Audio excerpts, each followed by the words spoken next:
Hello, everyone, and welcome to Z Talk.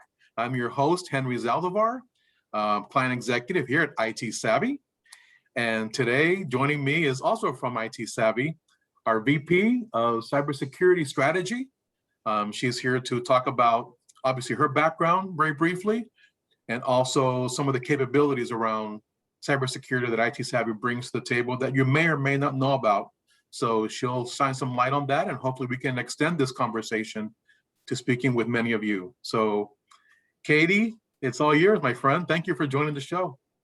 Well, thanks for having me. No, I really appreciate this and honestly really appreciate the opportunity to be back in this capacity where I'm able to be much more consultative, working with clients within all of the verticals that we call on at ITsavvy. I think we're up to almost 10,000 clients now in all different branches, whether it's financial services or manufacturing, or even some very interesting family businesses that are, doing very well that we're working with and designing a cybersecurity program for them. So I really appreciate just the opportunity in general to be working with people like yourself, talking about cybersecurity with people all over the country. I'm out of Chicago, where ITsavvy is headquartered.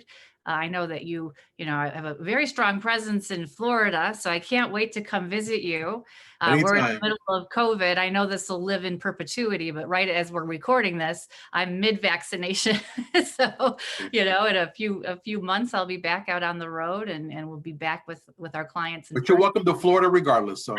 Well, thank you. Even with one thank you. I appreciate it. I don't speak for the governor, but you have my personal. I don't know. I think I have to wait, but at the same time, no, it's one of those things where I'm just super excited to be here and supporting all of the myriad of projects that we have. That every single day is different. I know that's one of the things before we started recording. Just how every day is different and how exciting it is to be able to establish these relationships in our career. And it sounds like I didn't even realize until we started the conversation earlier that you're a veteran yourself, and kind of Air Force, into this industry. And I started my career, working with the Department of Defense for the first 8 years of my career and supporting the warfighter and putting together, technology solutions, a lot of which were very cybersecurity focused.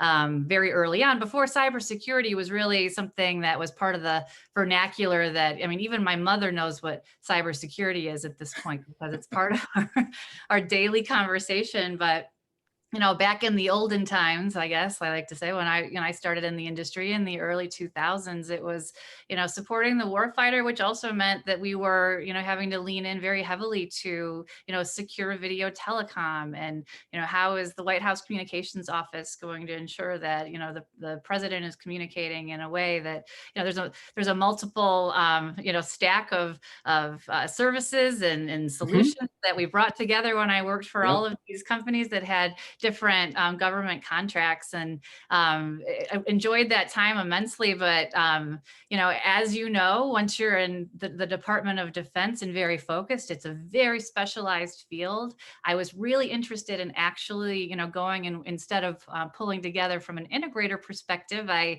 was really interested in actually working for a manufacturer or a software provider that I could get a little bit closer to the R&D, because what I really loved is when I could meet with the Department of Defense commander of a program, for example, and really dig into what the mission was. When I transitioned into enterprise, the word changed from mission to, the business objective.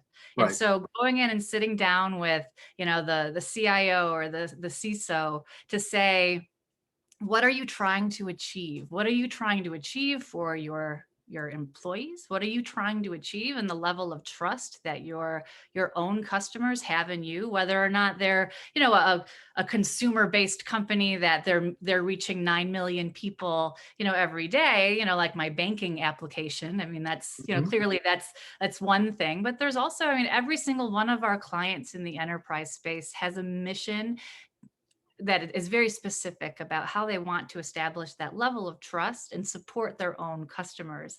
And so being a part of that conversation from a cybersecurity perspective was a lot of fun for me when I was actually able to be at a place where they were developing every single day. And they'd say, you know what, we actually do need this feature. Can you take that back to your smart people in San Mateo, California? And can you see if we can get this particular integration with our, SIM or whatever it was, right? To me, it just really elevated my interest in how things actually worked from the entire cybersecurity stack, and how a software vendor and a hardware vendor, and as people were transitioning from an on-prem to a cloud-based environment, staying close to all of the major players in the space, as well as all of the up and comers.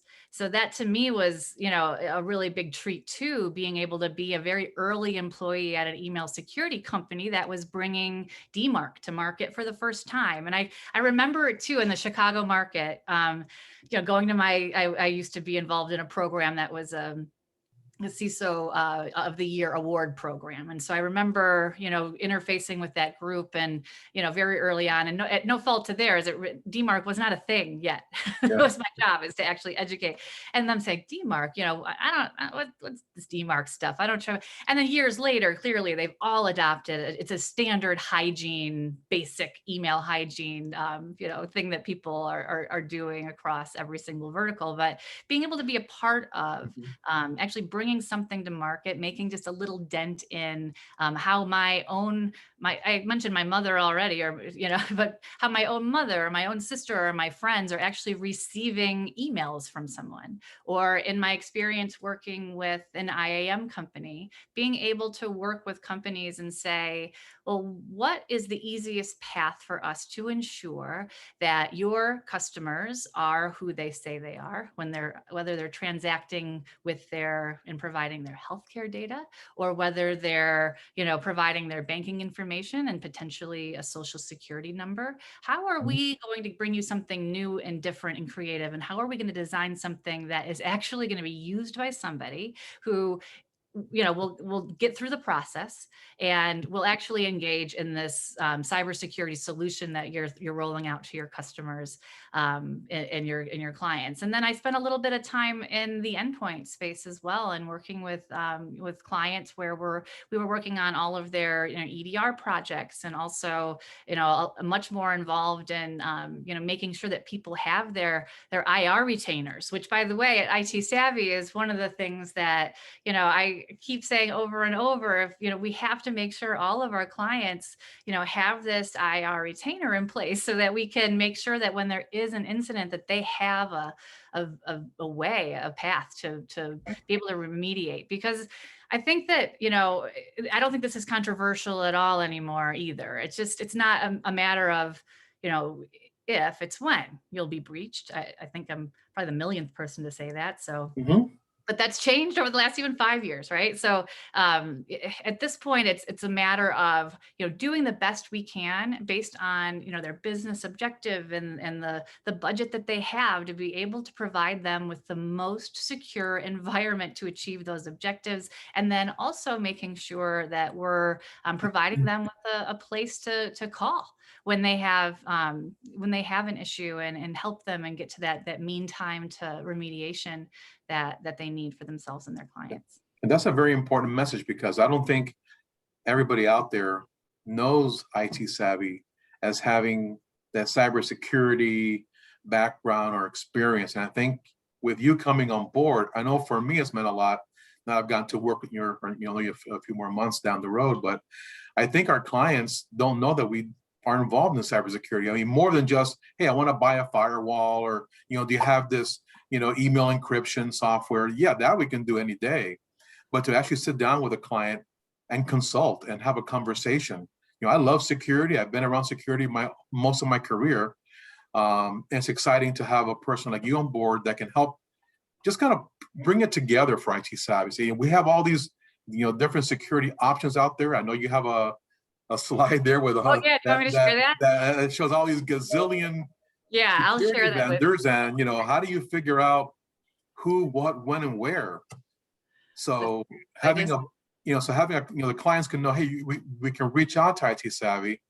They have cybersecurity know-how, and we can then help them formulate, like you said, based on their needs and their budget, et cetera, put together that solution. And I don't think many of our clients see us that way. They may see us as product, software, and perhaps other services, and maybe glancing over cybersecurity. But I want my clients to, and prospects out there and that are listening to this, to know that we have this expertise on staff, and we have a person like yourself that is the key person that's going to drive this for our company going forward.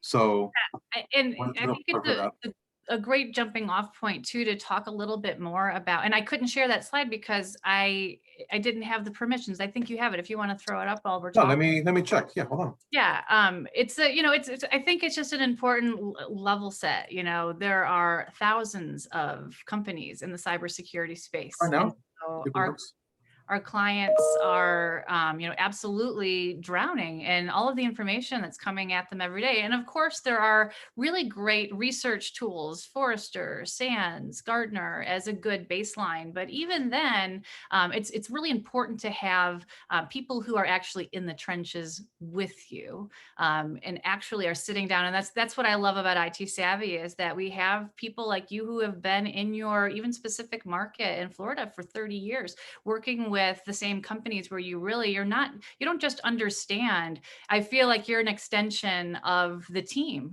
at these companies that you're supporting. And I have seen that across the board at ITsavvy. I mean, that's one of the reasons that I was so attracted into coming over to this company, to be able to say, and honestly, I'm moved that, people who have these 15, 20-year long relationships are willing, and they trust me enough to come in and say, hey, we have a problem here. We're not sure what it is yet. Can you help us, filter through all of this information? I have this article from Gartner. I have this Forrester report. I also have 3 different vendors saying that they are the best. So which one is it? And really, digging in and with us being able to, have spent that much time in the field, and me as an overlay, I'm working with you in Florida. I'm also working with our clients in Portland. I'm also working with clients in Chicago. And what I love about that is that there are a lot of things that are the same throughout the industry. Kind of your baseline. I talked earlier about email hygiene, for example. I mean, those are things you have to do, or MFA, and MFA. If you're not doing that, I mean, you have that's to. the basics, right? Basic hygiene stuff. And I think that even, a lot of people have, and I wasn't going to go down too much of a rabbit hole with remote work in the last year. That's been covered by, 1,500 podcasts, in the last year. However, I mean, I think for me, the differentiator is that I've seen the real gaps were in some of the basic hygiene, where we realized, oh my gosh, when everyone's working from home, we're not doing some of these really basic things, from a hygiene perspective. So that's been an interesting surprise from the remote work thing. And I think that that's going to carry over into 2021 and 2022 in the way that we're organizing our priorities within different cybersecurity organizations, and making sure that, without having those basics done, having a cool up and coming, really fancy startup that does a cool, thing, sure, that's great. And especially if it fills a very specific business objective. But, our job is also to make sure that if you can only do 5 things, here are the 5 things that are going to have the biggest impact to you in your business, period. Yeah. And by the way, do you want to learn more about this cool up and coming company and what they can possibly do? Of course. Will I spend time with you to do that? Yes. And will you implement that at some point? Probably. But it's a dance, and that's the fun part of the job for me, is that, I get to spend all this time. I'm a nerd, first of all. So I love learning. I was in the front row in college. I'll sit up at 11 o'clock at night on a Saturday, just reading, something, or listening to CISO podcasts, or it's ridiculous. I probably shouldn't put that on a dating profile, certainly. But no, I really am passionate about this as a profession, and clearly I have fun too. And most cybersecurity people do, I think. I mean, we've all, I hope so, right? We all have our friends in this industry, and I think we all kind of share that same passion, of really wanting to make it a little bit of a change in the world. We want to make it a little bit of a a better place, a safer place for us to transact. And that's kind of the baseline for the passion. That's what I'm bringing to ITsavvy, is just really helping us take what we're already doing so well.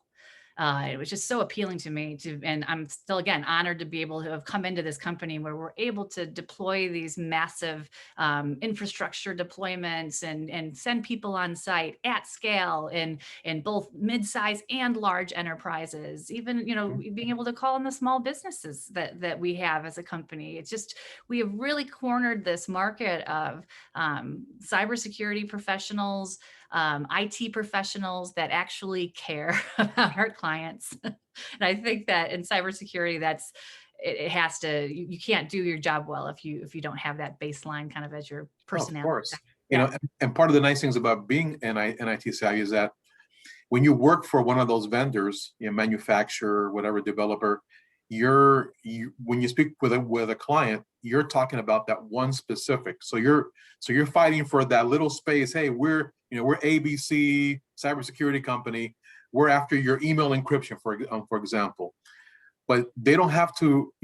As IT savvy, we have several vendors that we can bring. So we can bring best of breed. We can bring best of fit. So some might fit with a client, others may not be as good a fit. So they lean on our expertise and our consultative approach to sift through all those. And so they don't have to, like you said, we're an extension of their team. So they don't have to put that on us. Give us your concerns, your project, your objectives, your pains, etc. Shift them over here. Let us find the solution for you. And we can go through that instead of, like I said, instead of being pigeonholed to one vendor, we have a series of vendors available to us, many of which, we use on day to day. So I think that really communicates well when they reach out to ITsavvy, is that we're kind of vendor agnostic. We have certain vendors that we prefer because of our experience with them and our clients like them. But I like that we can bring several things to the table and several options to the table, which I think our clients really like that. And they're not just, hey, we're ABC, we're ITsavvy, and the only security vendor that we represent is this company. Well, now you're kind of biased, so you really can't consult. You're just pushing that one product. So we're not like that. That's why I like to be here, is because I have so much of that available to me. I like to consult. So some might think of me as a salesperson. So I'm telling you right now, you're right and wrong. Obviously my role here as plan executive is to sell, but I don't push. I'm consultative. So I like to understand their business, what those goals, objective, and pains are, and then I turn to my internal team that are experts like yourself and many others here at ITsavvy to dig down deeper, open the hood, and let's figure this thing out. So that's why I like this companies, that we have that ability to do that. So that's why I'm glad that obviously that you're on board to spearhead, I think, a division of ours that I'm not going to say it was ignored in the past, because it wasn't ignored. It just didn't have, I guess, that putting all together the right direction. And I think with your leadership, that's going to change a lot of perceptions out there of how ITsavvy works for their customers from a security perspective. Well, I hope so. And I think that, yeah, again, building on the integrity of the company that we have, and just being able to, yes, am I a cybersecurity expert to a point? Yes. But the point also is that no one knows everything about everything. And, right. Having been in this industry for 17 years, both on, the Department of Defense side as an integrator, and then now, having spent, another 8 years in the startup community, really understanding, R&D in the space, getting acquainted with, that was the other last thing I want to make sure I touched on, is one of the biggest and things for me as a leader here at ITsavvy, then in general, with my friends in the industry, I have friends who are also in roles like mine. I have friends who are, CISOs or chief risk officers at various organizations across the country. But I think the biggest thing for us is just these information sharing groups. There are large ones like the, ISAC community, which, I've spent a lot of time with, over the last several years. The aviation has one, healthcare has one, financial services, every industry has one. great opportunities for collaboration and sharing so that people don't have to reinvent the wheel. But then locally, I think that, in Chicago, we have, some groups, Minnesota has them, I know, all over, and in Silicon Valley, there are various groups. I know that you're a part of one yourself, or a few in Florida. Yeah, InfraGard down here at the South Oh yeah, you're in Florida. InfraGard. Yeah. InfraGard member here, and Tech Lauderdale and a few others. Yeah, and I think it's so important because there's no reason to reinvent a wheel. Someone has done something similar at some point. People have opinions, and that's again part of my role here at ITsavvy is being really integrated into those national organizations mostly, and because I can't spend time at each one, but also making sure that that the extension of our cybersecurity program, which is you in Florida, representing ITsavvy at those organizations as well, to understand if there's something that's happening locally. I mean, quite frankly, I heard something very interesting a couple of weeks ago where I won't go into too much detail, obviously under NDA, but it was a specific industry that you would not expect that was suddenly seeing this uptick in spear phishing campaigns targeted at CEOs to change, their account number of where they're supposed to send their payment, or to shift their payment to a different account, which is something we've seen in financial services for years. So it surprised me that all of a sudden there was this uptick in a different industry that you wouldn't expect would even be on the radar of a malicious actor, but suddenly was. And it was like, well, 3 of our colleagues in this industry have all been hit recently, and I really want to get ahead of this, And so for us in that capacity, I was able to say, well, here's a solution, here's the services around it, here's a way that we can remediate that, and it drastically increase. You take it from, an 80% chance with the thing that they had in place to a 99.999. There's never 100%. Anyone who's watching this, if I said 100%, they'd be like, she's lying. I'm never doing business with them, because there's different approaches to every type of, every type of solution. But in this case, it was a surprise. But having heard that conversation, it's something that I bring back to the company. It's something that I can make sure that when I look at that particular vertical within our industry, I can sound the alarm and say, hey, we're seeing an increase in this type of malicious activity around this specific type of industry. This is what it looks like. If you are interested, please call us because I'd really like to help you. And oh, by the way, that didn't even cost that much money. It was one of those things, it was a high impact, very low investment in terms of the return to the client and to their clients. And that's the kind of thing that we absolutely do. And those information sharing communities are so important for that reason, because sometimes it might be something local. I always like to say, you said you're a salesperson. I've clearly, worn a sales hat a lot in my career as well. So are malicious actors. I mean, they don't do it for free, right? They go where the money is. Yep. So that's why it's constantly changing. I mean, outside of nation states, but when you're thinking about the business of why someone would do that, out of anywhere, out of the UK, out of Nigeria, wherever, if they're trying to get somebody to send them PII or send them financial data or literally wire them money, that's a business. And so, they're in sales too. They have a quota. And if it's not working, they're going to change tactics and they're going to try something new. And sometimes that means that all of a sudden, this industry that had seemingly been untouched by that type of attack will all of a sudden be on a list somewhere with someone, somewhere, some group in some country. It could even be the United States. My point is, suddenly they're in a place where they're more vulnerable. And it's our job to make sure that we're also sounding the alarm and making sure that our clients are aware of that type of activity so that we can help them get ahead of things before something actually happens. Because that's the worst. When you wire money, a lot of that isn't covered by cybersecurity insurance. Like cybersecurity insurance people, please don't call me if something has changed. I just know of some cases, in some cases, depends on but because it's something that someone actually physically did when they change an account number and send it, it can be sticky with cybersecurity insurance. So it's, that's our job, and I love it. And I love staying ahead of it. And I will sit up on my computer at 11 at night on behalf of our clients and research you need. Maybe not always on a Saturday night. I do need a life now that I said that out loud. Maybe Saturday night. But overall, no, I really enjoy that. I get you. Yeah, yeah, when you're passionate about something, there's Yeah. no time. It's just, Yeah. you just do it. So if so when a client asks me, okay, Henry, why should I consider IT Savvy for cybersecurity? We use you guys for this and for that, why IT Savvy and cybersecurity? Can you give me just a quick little, Sure. I answer mean, that? Why IT Savvy for cybersecurity? well, Why not any other company? Obviously, everybody does a lot of things, and there's a lot of people like IT Savvy out there that do this. So just kind of say, what's our, what makes us not different, but what makes us IT savvy?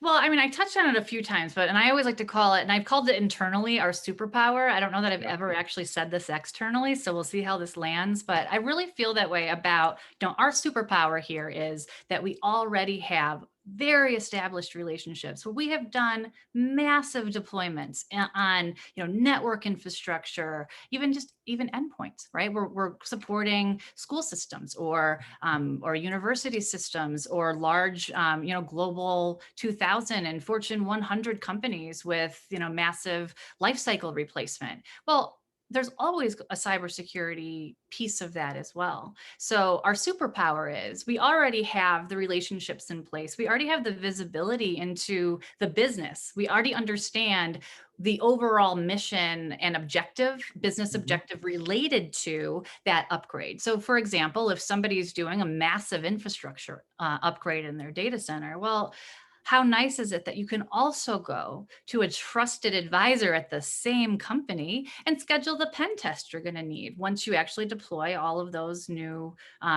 switches into your on-prem data center, for Mhm. example, or a new voice system. I mean, we want to make sure that your call center is going to be up and running after we've done a major upgrade to that piece. We also want to make sure then we extend the cybersecurity conversation and we make sure that there aren't any vulnerabilities that would cause any downtime to that call center. So that's kind of how that works with us as a company is we're extending what we've already done so well for years at scale.